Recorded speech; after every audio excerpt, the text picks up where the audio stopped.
1월 15일 수요일 매일 성경 묵상을 시작합니다.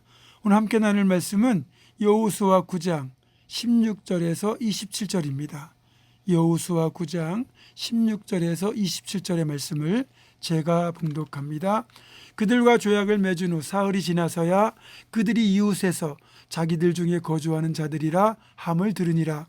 이스라엘 자손이 행군하여 셋째 날에 그들의 여러 성읍들에 이르렀으니 그들의 성읍들은 기브온과 그비라와 브에롯과 기럇 여아림이라. 그러나 회중 족장들이 이스라엘 하나님 여호와로 그들에게 맹세했기 때문에 이스라엘 자손이 그들을 치지 못한지라. 그러므로 회중이 다 족장들을 원망하니 모든 족장이 온 회중에게 이르되 우리가 이스라엘의 하나님 여호와로 그들에게 맹세하였은즉 이제 그들을 건드리지 못하리라.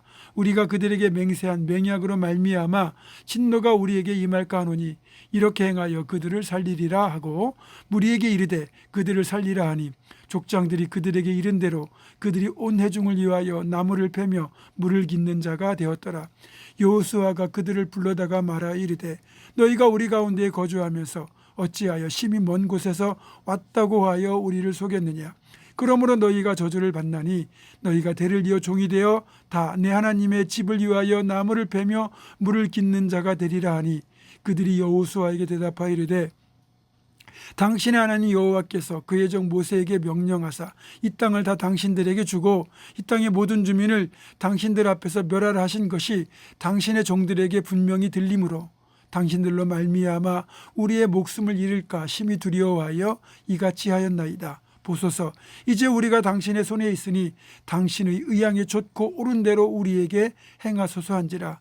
여호수아가 곧 그대로 그들에게 행하여 그들을 이스라엘 자손의 손에서 건져서 죽이지 못하게 하니라. 그날에 여호수아가 그들을 여호와께서 택하신 곳에서 회중을 위하여 여호와의 제단을 위하여 나무를 패며 물을 깃는 자들로 삼았더니 오늘까지 이르니라. 아멘. 여호수아의 일생에 있어서 두 가지 정도의 실수가 있는데, 하나는 우리가 앞에서 살펴보았던 것처럼 아이성 전투를 앞두고 기도하지 않았던 것이고, 또 하나는 기브온 주민을 받아들이는 문제를 두고도 기도하지 않았다는 겁니다. 물론 두 가지 다 하나님께서 최종적으로는 선하신 결과로 바꾸어 주시긴 했지만 여호수아라는 인물을 놓고 볼 때 아쉬움이 듭니다. 자, 어제는 우리가 이 말씀 묵상을 통하여 기브온 주민들의 결단이 신앙적으로 매우 대단한 결단이었고 이것이 그들의 생명을 살리고 영혼을 살리는 위대한 결정이었다는 것을 보았다면, 오늘은 그것과 상관없이 조금은 경솔하게 이들을 받아들이기로 결정했던 측면을 살펴보도록 하겠습니다.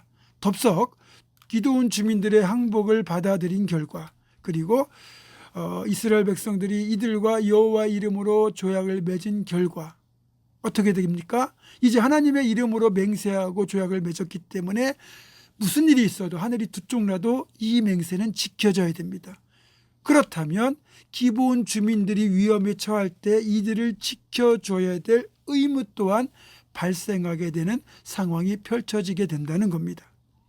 이스라엘 백성들은 기브온 주민들 때문에 자신들이 낭패를 겪는 일이 생길 것이라고는 생각하지 않았을 테지만 어떻게 됩니까? 기브온 주민들이 이스라엘에게 항복했다는 소식을 들은 가나안 다른 족속들이 이를 응징하려고 연합군을 만들어 기브온 땅으로 쳐들어가는 일이 발생하거든요. 다급해진 기브온 주민들이 여호수아와 맺었던 이 조약에 근거하여 이스라엘 측에 구원을 요청합니다. 내일 본문인 10장 6절 이하를 보면 이스라엘이 진치고 있는 길갈 진영으로 사신을 보내어 속히 구원해달라고 정식으로 요청하는 장면이 등장하거든요. 그러니까 성급하게 맺은 조약 때문에 이스라엘까지 전쟁의 소용돌이에 같이 휘말리게 된 겁니다. 결과적으로는 기본을 치려고 했던 대적들을 성공적으로 무찔렀고, 실제로 이들이 이스라엘이 언젠가는 맞닥뜨려 정복해야 될 대상이긴 했지만 원래 이스라엘이 계획했던 것과는 많이 어긋난 거죠. 그래서 모든 일에는 신중한 분석과 판단이 필요합니다. 돌다리도 한 번 더 두들겨보고 건너는 것이 신앙적인 방법의 적용해 보면 그게 바로 기도입니다. 기도는 우리의 실수를 확연하게 줄여줍니다. 기도하지 않고 그냥 막연하게 잘 될 거라고 생각하면 그것이 우리를 위험에 빠뜨릴 수 있거든요. 그리고 다시 한번 기드온 주민들이 얼마나 복되었는지를 살펴보자면 이들은 죽을 고비에서 이스라엘에 항복하여 목숨을 한 번 건졌고 다음으로는 가나안 족속들의 침공 때문에 위기가 있었지만 이 역시 이스라엘의 도움을 받아서 또 위기를 넘기게 됩니다. 무엇보다도 이스라엘이 이제 이들에게 맡긴 일, 그게 허드렛 일처럼 보이지만 얼마나 복된 직분이 맡겨졌는지 한번 보세요. 27절 다시 읽어보겠습니다. 그날의 여호수아가 그들을 여호와께서 택하신 곳에서 회중을 위하며 여호와의 제단을 위하여 나무를 베며 물을 깃는 자들로 삼았더니 오늘까지 이르니라. 아멘. 여호와의 제단을 위하여 나무를 베며 물을 깃는 자들이 되었다는 거예요. 그러니까 오늘날로 말하면 교회의 집사와 같은 역할, 선한 직분을 받아 열심히 충성 봉사하는 교회의 일꾼이 된 겁니다. 어떻게 이방인이 거룩하신 하나님의 전과 제단을 섬기는 일을 할 수 있습니까? 라합은 목숨 걸고 여호수아가 보낸 정탐꾼을 숨겨 주었기 때문에 그 결과 여리고성이 멸망하는 가운데서도 구원받았고 훗날 다윗의 조상이 되고 예수 그리스도의 조상이 되는 놀라운 복을 받았습니다. 기브온 주민들도 자존심을 버리고 하나님을 택한 결과 가나안 모든 족속들이 멸망하는 가운데서도 건짐을 받았고 하나님의 제단을 섬기는 일을 맡게 되는 영적인 축복까지 받았습니다. 여러분, 거듭 말씀드리지만 하나님을 위한 일에는 자존심 필요 없습니다. 이스라엘에게 자존심을 버리고 항복해야 되고 또 나무를 베며 물을 깃는 일이라도 맡게 되었어도 이건 기브온 주민들에게는 이미 축복입니다. 이들은 이 결단과 선택으로 복을 받았거든요.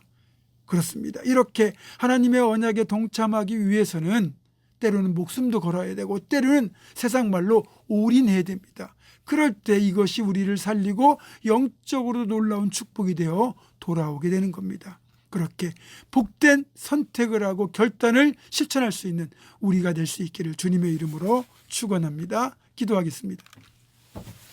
하나님, 우리가 기도하지 않고 결정하고 기도하지 않고 행하는 어리석은 일들을 행하지 않도록 다시 한번 저희가 기도의 중요성을 깨닫게 하시고 기도하는 사람이 될 수 있도록 도와주옵소서. 그리고 기브온 주민들처럼 그렇게 자존심을 버리고 하나님을 택했지만 그것이 하나님을 섬기는 귀한 사역에 쓰임받는 축복이 된 것처럼 저희도 정말 하나님의 언약에 동참하기 위하여 모든 것 버리고 하나님을 택할 줄 아는 지혜로운 사람들이 다 되도록 인도하여 주시옵소서.